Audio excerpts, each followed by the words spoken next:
Good evening students, welcome to my YouTube channel Study Fusion. आज हम पढ़ेंगे vulva induction के बारे में और ये पढ़ेंगे हम सी एलिगेंस के केस में। किस बारे में पढ़ेंगे? वल्वा इंडक्शन इन सी एलिगेंस। तो सबसे पहले जब हम सी एलिगेंस के बारे में बात करें तो हमारे को पता होना चाहिए कि सी एलिगेंस किस तरह की एनिमल है, क्या है। ठीक है, सी एलिगेंस बेसिकली क्या है? फ्री लिविंग निमेटोड है। क्या है सी एलिगेंस? फ्री लिविंग निमेटोड है। ठीक है, अब इसमें दो तरह के ऑर्गेनिज्म आते हैं, एक आता है हर्माफ्रोडाइट और एक होता है मेल ऑर्गेनिज्म। क्या होता है? दो तरह के ऑर्गेनिज्म है, एक हर्माफ्रोडाइट है और एक है मेल ऑर्गेनिज्म।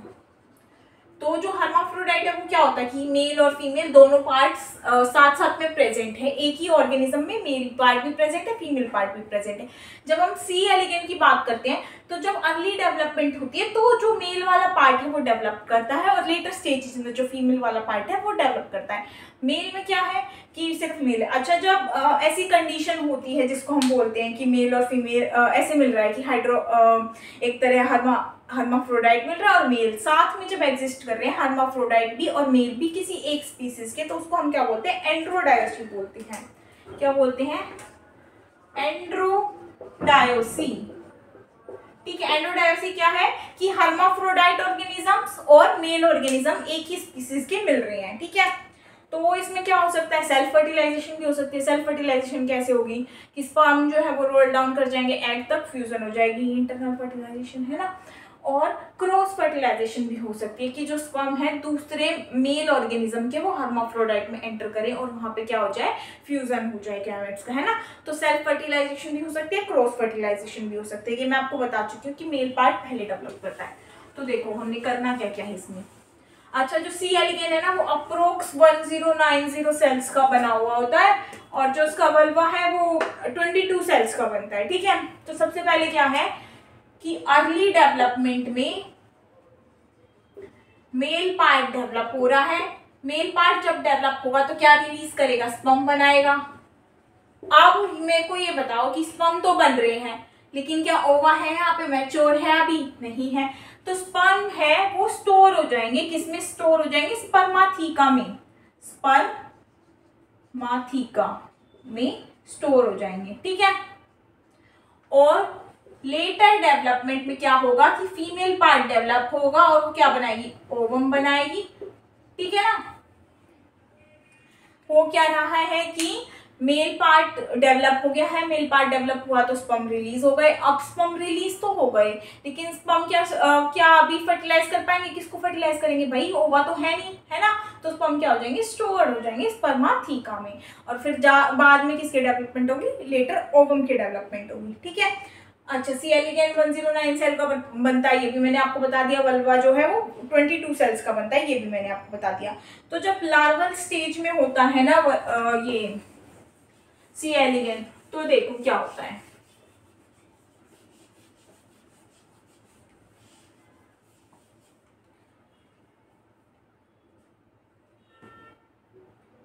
बारह सेल होती है, 12 एपिडर्मल सेल, 12 एपिडर्मल सेल।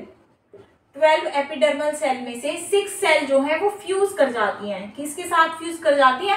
हाइपोसिंसिटियम के पास में। हाइपोसिंसिटियम, सिंसिटियम मैंने आपको पहले भी बताया था जब मैंने आपको स्पेसिफिकेशन बताई थी कि मल्टीपल न्यूक्लियस प्रेजेंट है। तो जो यहाँ पे सिंसिटियम प्रेजेंट है उसमें 139 न्यूक्लियस प्रेजेंट है और वहां पे ये 6 सेल जाके फ्यूज कर जाती है। अब 1 2 3 4 अगर मैं ऐसे नंबरिंग करूं तो मैं बताऊंगी कि कौन कौन सी सेल्स यहाँ पे फ्यूज कर रही है। ठीक है, फर्स्ट सेल, सेकंड सेल, 9 10 11 12, ये सारी सेल्स किसके साथ में फ्यूज कर रही है? हाइपोसिंसिटियम के साथ में। अब जब ये हाइपोसिंसिटियम के साथ में फ्यूज कर जाती है ना तो इस स्ट्रक्चर को हम बोलने लग जाते हैं हाइप 7। ठीक है, तो अब हमारे पास कौन कौन सी सेल्स बची हैं? हमारे पास बची है 3 4 5 6 7 8। ठीक है, ये सब तो हाइपोसिंसिटियम के साथ में फ्यूज हो चुकी है। अब इनका क्या है?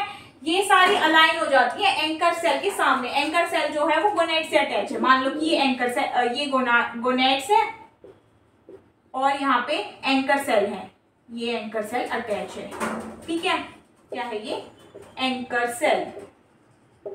एंकर सेल अपने में से सिग्नल रिलीज करेंगी जो किसको रिसीव करना है, इन सेल्स को रिसीव करना है। इन सेल्स को हम बोल देंगे वल्वा प्रिकर्सर सेल्स। ठीक है, जो बीच वाली सेल है, सिक्स्थ वाली जो सेल है, वो सबसे ज्यादा रिसीव करेगी सिग्नल। देखो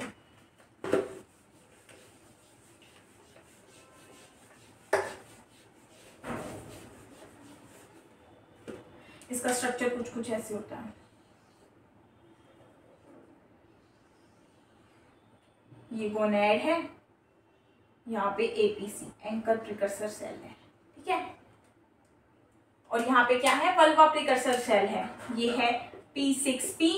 ठीक है, फिर यहाँ पे है नीचे जो सेल P5P P4P है ना, P7P P8P P5P P4P और P3P। कैसे स्ट्रक्चर बनाना है। ठीक है, जो एंकर सेल है वो अपने में से रिलीज करती है कोई प्रोडक्ट। एंकर सेल रिलीज कर रही है लिन3, एंकर सेल लिन3 रिलीज कर रही है। ये जो 6 की 6 सेल है, इन 6 सेल के इक्विवेलेंट सेल है, 6 की 6 इक्विवेलेंट सेल क्या है, 6 की 6 सेल के पास पूरी की पूरी क्या है, पोटेंसी है कि वो पूरा वल्वा की फॉर्मेशन कर सकती है। पर जब 6 सेल प्रेजेंट है तो कौन सी सेल वल्वा की फॉर्मेशन कर रही है, ये P6P P5P और P4P। ठीक है, होता क्या है, जो P6P है वो सबसे ज्यादा लिन3 क्या कर रही है, रिसीव कर रही है। ठीक है, तो वो बन जाती है प्राइमरी प्रिकर्सर सेल।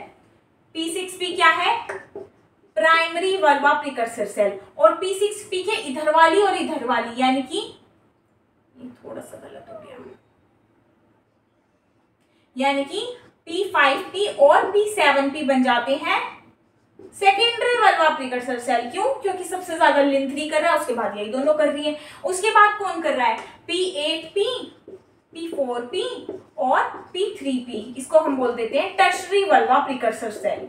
अब जो वल्वा बनाना है वो बनाना है P6P ने, P5P ने और P7P ने। जबकि जो ये सेल है P8P P4P P3P, इनका जो काम है वो क्या है, हाइपोडर्मिस की फॉर्मेशन में है। इनका काम किसमें है, हाइपोडर्मिस में। ठीक है, इसको लिन3 मिला, इसने बना दी सेंट्रल सेल। ठीक है, इन दोनों को लिन3 किससे कम मिला, प्राइमरी वल्वा प्रिकर्सर सेल से कम मिला। इन्होंने क्या बना दी, लेटरल वल्वा सेल।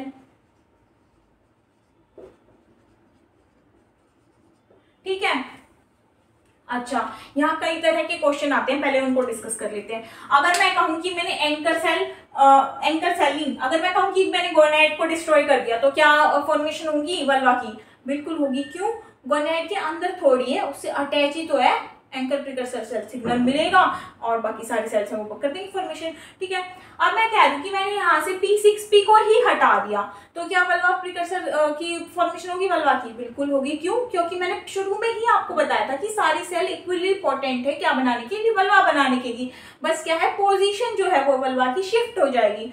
जो सेल सबसे ज्यादा लिन3 रिसीव करेगी वही क्या बन जाएगी, वल्वा प्रिकर्सर सेल, प्राइमरी बन जाएगी, सेंट्रल सेल की फॉर्मेशन कर देगी। बाकी की जो कम रिसीव करेंगी वो क्या कर देंगी, लेटरल वल्वा सेल की फॉर्मेशन कर देंगी। और जो बहुत दूर होंगी वो किसकी फॉर्मेशन करेंगी, हाइपोडर्मिस की। अब जब मैंने आपको ये बताया था कि 22 सेल्स की जब मैं बात कर रही थी, तो यही जो सेल्स है ना, ये P6P P7P P5P, ये डिवाइड करके 22 सेल बना लेंगी, यही बनाएंगी जो बनाना है वल्वा। ठीक है, और कोई नहीं बनाएगा। ठीक है, अच्छा, उसके बाद देखो P6P जो है वो ऐसा क्या करेगी, P6P को ऐसा कुछ ना कुछ तो करना पड़ेगा ना कि बाकी की सेल ना बनाए भाई, तो सेंट्रल सेल। मैं ये कह दूं कि एक काम मैं कर रही हूँ तो मैं थोड़ी चाहूंगी कि मेरा दोस्त भी वही बिजनेस खोल ले, है ना। आपने भाई हलवाई की दुकान खोली, आप क्यों चाहोगे कि आपका दोस्त भी हलवाई की दुकान खोले, आपको कंपटीशन कम चाहिए ना, आपको बढ़ाना किस लिए है ना। तो देखो होता क्या है,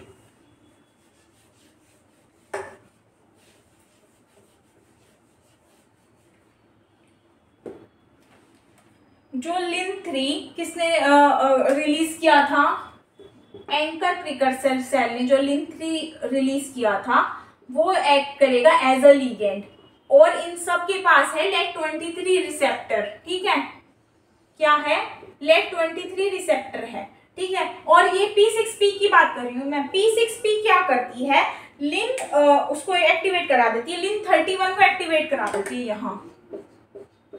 यहाँ है लिन 31। एक बार लिन 31 एक्टिवेट हो गया तो ये सिग्नल दे देगा कि हाँ भाई आपको बनानी है, क्या बनानी है, वल्वा सेल बनानी है, वल्वा प्रिकर्सर सेल बनानी है। ठीक है। जो ये है लिन 31 को इसने एक्टिवेट कराया है, इसी प्रोसेस में वो क्या करता है, लिन 12 को एक्टिवेट करा देता है। अगर एक बार लिन 12 एक्टिवेट हो गया तो ये जो बाकी की सेल्स है इनको ये सेंट्रल सेल की फॉर्मेशन नहीं करने देगा, यानी कि इनका फंक्शन जो है वो इनहिबिट कर देगा कि आप मत बनाओ भाई, मैं बना रहा हूँ। ठीक है। एक तो उसने लिन 31 को एक्टिवेट कराया जो क्या बनवा रहा है, वल्वा बनवा रहा है। एक उसने लिन 12 को एक्टिवेट करवाया है। लिन 12 को क्यों एक्टिवेट कराया, लिन 12 के एक्टिवेट होने से क्या होगा कि बाकी की सेल्स सेंट्रल सेल नहीं बनाएंगे। ठीक है। तो अच्छा, एंकर सेल जो है ना, एंकर सेल में भी ऐसा है कि एंकर सेल दो सेल है जो कि इक्वली पोटेंट है एंकर सेल बनाने के लिए। ठीक है। एक है Z1PPP, एक है Z4AAA। ये दोनों सेल इक्वली पोटेंट है क्या बनाने के लिए, एंकर सेल को बनाने के लिए। ठीक है। अगर मैं ये कहूं कि लिन 12 आ गया, ठीक है, लिन 12 आ गया दोनों सेल के ऊपर, तो दोनों सेल जो है वो एंकर सेल बना लेंगी। ठीक है। क्या हुआ, जो लिन 12 जो इसने एक्टिवेट कराया, अगर वो इन दोनों के ऊपर एक्सप्रेस हो गया ना तो दोनों की दोनों एंकर सेल बना लेंगी। यानी कि क्या है कि एंकर सेल एक्सप्रेस होने के लिए लिन 12 की फॉर्मेशन होना जरूरी है। ठीक है। अच्छा, होता क्या है कि ऐसा नहीं होता कि दो एंकर सेल बनती हैं। लिन 12 तो ऐसे सीक्रेट कर दिया, क्या दोनों के ऊपर एक्सप्रेस कर जाएगा, दो एंकर सेल बनेगी तो बहुत सारी सेल्स की फॉर्मेशन हो जाएगी। ऐसे तो बहुत सारी सेल्स की फॉर्मेशन होगी, बहुत सारे वल्वा बन जाएंगे। हमारे को कितना चाहिए, एक ही वल्वा चाहिए, है ना। तो हम क्या करते हैं, एक मॉलिक्यूल होता है, डेल्टा नॉट सिग्नलिंग सुनी होगी आपने, तो एक लैग 2 मॉलिक्यूल है, वो क्या करता है, जो एक सेल है ना, इनमें से एक सेल लैग 2 की फॉर्मेशन कर देती है और इनमें से एक सेल लिन 12 की फॉर्मेशन कर देती है। जो लिन 12 की फॉर्मेशन कर रही है वो क्या बन जाती है, लिन 12 की जो फॉर्मेशन कर रही है वो क्या बन जाती है, सॉरी थोड़ा सा उल्टा हो गया है। देखो, अगर लिन 12 दोनों के ऊपर एक्सप्रेस हो गया ना तो दोनों ही एंकर सेल नहीं बन पाएंगी। लिन 12 क्या कर रहा था, लिन 12 इनहिबिट कर रहा था ना अदर सेल का फंक्शन। ठीक है। तो इनमें से एक सेल जो लिन 12 की फॉर्मेशन कर देगी वो एंकर सेल नहीं बनेगी, दूसरी सेल एंकर सेल बन जाएगी। ठीक है।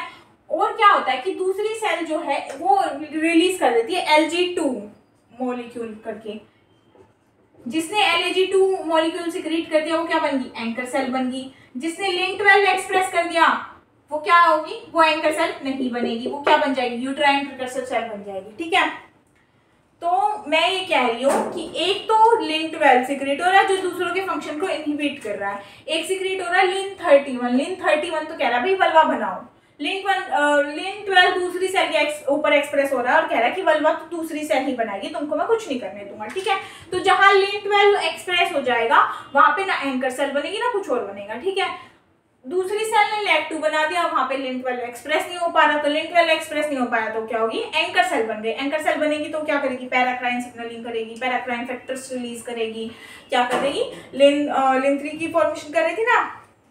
अच्छा, इसमें एक होता है कि लिन 31 कैसे एक्टिवेट हो रहा है। जब ये मैंने आपको बताया है ना तो इसमें एक फंक्शन है, ऐसे देखो कि लिन 3 ने जो है एज अ लिगेंड काम किया है। ठीक है। और यहाँ पे रिसेप्टर है लेट 23 जो कि क्या हो गया, डाइमराइजेशन हो गया, इसकी ऑटोफॉस्फोराइलेशन होगी, ऑटोफॉस्फोराइलेशन होने की वजह से स्पेशल बाइंडिंग साइट क्रिएट होगी। यहाँ पे फिर आ जाएगा GRP2, GRP2 के बाद आएगा SOS, फिर SOS में रास एक्टिविटी होगी, फिर आ जाएगा RAF, फिर आ जाएगा MEK, ERK और लास्ट में क्या होगा, लिन 31 की फॉर्मेशन हो जाएगी। ये इसका एक कह सकते हैं कि सिग्नलिंग है ये इसकी। ये सब क्या कर रहे हैं, एक दूसरे को फॉस्फेट पास कर रहे हैं। जब आपने पढ़ा होगा RTK सिग्नलिंग तो आपने उसमें पढ़ा होगा कि जो रिसेप्टर है उसमें ऑटोफॉस्फोराइलेशन हो जाती है, पहले उसकी डाइमराइजेशन होती है, फिर ऑटोफॉस्फोराइलेशन होती है, फिर जिसके पास SH2 डोमेन है वो सारे प्रोटीन्स आके अटैच होते जाते हैं, एक दूसरे को फॉस्फोरस ट्रांसफर करते जाते हैं। लास्ट में जो लिन 31 है वो क्या हो जाएगा, एक्टिवेट हो जाएगा। क्यों, उसको फॉस्फोरस मिल गया है ना।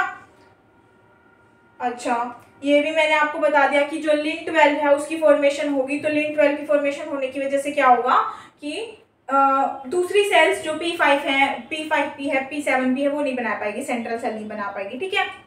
अच्छा, होता क्या है, एक DSL नाम का एजेंट है, DSL नाम का एजेंट लिन 12 पे एक्सप्रेस करता है। लिन 12 पे जैसे ही एक्सप्रेस करेगा तो वो LEG23 प्रोटीन की जो फॉर्मेशन है उसको रोक देगा, ठीक है।